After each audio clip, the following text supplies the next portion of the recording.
Watanzania wana machungu gani wanaopitia? Machungu gani wanayo Watanzania? Watanzania si watu wa kulalamika. Kila kitu wao ni pinpointing fingers.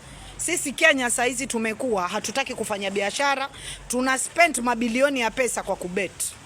Na ndio maana unaona rais wetu anaiba, anasema Wakenya wanatumia pesa zao mabilioni ya pesa kubet. Kwa sababu ukiangalia biashara nyingi, ushuru mkubwa, asilimia kubwa unalipwa na watu wakuja. Wakenya wamekaa juu ya mawe, wanangojea magari wapatiwe, wanangojea nini wafanyiwe, wanangojea waandikwe KPA, waandikwe sijui wapi. Wakenya si wafanyi biashara, tusidanganyane. Wafanyi biashara Kenya ni Wakikuyu na Wasomali. Hao wengine tumebakia tuko tu. Ambao wanajua economy lazima tuendeleze, lazima tutafute no matter which economy. Hao ndio watu wanajituma. Nyinyi mnasema Watanzania wana machungu. Kaini mjue Tanzania si kijiji kama kilivyo kijiji cha Kenya. Wakati tulipokuwa tunahesabu Kenya kwa mikoa, sisi tulikuwa na mikoa 8. Tanzania walikuwa na mikoa zaidi ya 50. Tanzania ni nchi mbili kati ya Kenya. Na rais ambaye anaongoza Tanzania akipatiwa Ruto wenu ende aongoze Tanzania kwa siku moja hatoweza, tusidanganyane. Tusidanganyane kabisa. Mikakati imewekwa Tanzania. Kama Tanzania hawana maendeleo, kweli wana nyumba zimebomoka ziko mpaka pale mtaa Msimbazi, wana nyumba za matope, wana nyumba za nini, it's okay. But ni watu wako na dignity. Nyinyi mna nyumba ya magorofa katikati yenu. Mumefanya nini nchi yenu katika demokrasi? Watoto wenu wanafungwa jela ovyo. Hakuna hata public defender ya kudefend wananchi. Wananchi wanafungwa ovyo. Wakenya hawana cha kutetewa. Ushaingia police station Tanzania ukakuta vile unavyosalimiwa. Watanzania wanahitaji demokrasi gani? Demokrasi gani wanaohitaji Watanzania? Ndio maana namwambia Watanzania wakimsikiza Tundu Lissu, si yote atakayosema mazuri. Kwa sababu mimi nilimsikiza Tundu Lissu wakati wa kikoi wa Magufuli, nikajua huyu anaongea pumba tu. Anasema Magufuli amechukua pesa, amejenga barabara, Watanzania wali barabara. Ila hali yeye akitoka airport kuenda mahali anakoenda anatumia ile barabara. Wajua saa nyingine Watanzania sisi wa Kenya tumejikubali, tulifanya makosa. Huku kwetu kila kitu siasa. Katiba yetu siasa, chakula chetu siasa, afya zetu pia siasa. Hatuna madawa, hatuna chochote. Alafu ni Watanzania gani ambao huja kutibiwa Kenya? Acheni aibu. Ni lini mlimuona Magufuli amekuja kutibiwa Kenya? Ni upuzi ulifanyika tu juzi akaletwa Kenya. Magufuli atibiwi Kenya, anaenda nchi zingine za Kiafrika, sio Kenya. Alikuja Kenya kwa sababu wenyewe walikuwa na agreement zao, hizi hatuelewi. Msinisemeshe hapa. Waje hospitali za Kenya zipi? Gani zenye matibabu mazuri? Nairobi Hospital. Zenye matibabu gani ambayo hawezi kutufaa sisi wa Kenya?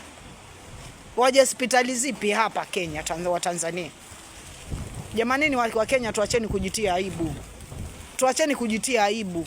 Saa hizi nenda ukamwangalia mwanamke wa Kikenya mahali yuko na mwanamke wa Kitanzania mahali yuko. Sisi tunatoka hapa, wafanyabiashara wanawake wangapi wanaenda kununua vitu Tanzania? Biashara ambazo zilizowajibika. Wakenya kila siku wanateseka, wanapita maboda, wanaenda kununua mali Tanzania. Vitu vya kisawasawa Tanzania. Watanzania wana export from Turkey, from where serikali ya Tanzania ina support wa Tanzania. Watanzania wameungana mkono, japokuwa shilingi yao imeshuka kiekonomi, lakini wanaipandisha kivovote vile, na inshallah Watanzania watapanda. Nyinyi mnazungumza nini? Mwanamke wa Kitanzania yuko mbele kushinda mwanamke wa Kikenya. Kuzungumza kizungu sio elimu. Tuacheni kudanganyana hapa.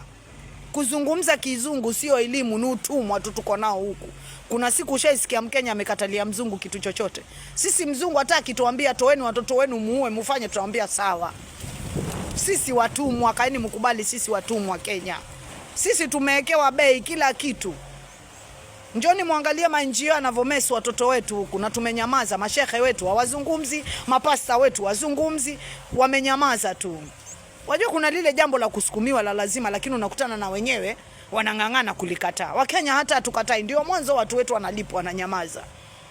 Fikeni Tanzania Kariakoo, muangalie wanawake wanavochapa kazi. Nyinyi mnasema sijui nyinyi mko mbele wapi? Mwanamke wa Kitanzania anatoka Tanzania anakuja anakodisha holi hapa Mombasa. Anauzia watu wa Mombasa makape. Tamoni kama ni aibu nyinyi. Mwanamke wa Kitanzania amevuka bahari, amepanda mandege, amepanda milima, ameenda ametafuta biashara ya carpet, anakuja anakodisha holi hapa, anawauzia carpet shilingi 2500 2600. Wanawake wetu wako huku wamechanganyiwa. Pesa za blue economy zinaliwa na wanasiasa hawa. Nendeni mkaangalie pesa ya blue economy vile imefanya mabaharia wa Tanzania, neti mpya, maboti mapya, mambo mazuri. Huku kwenu Kenya mnadanganywa tu. Leo minister wenu wa blue economy ameenda kushikana na women rep wenu, anapeana mifuko, anapeana ngafu. Inamhusu nini yeye ngafu? Yeye ni waziri wa blue economy, ngafu pesa za wanawake zinamhusu nini? Wakenya amkeni. Wakenya amkeni, acheni kudanganywa. Maactivist wenu hawa wengine hawako. Mnaesema alikwenda akalipo hoteli sijui akapigwa akatupwa wapi akaletwa. Ulikuwa umeenda kutafuta nini Tanzania?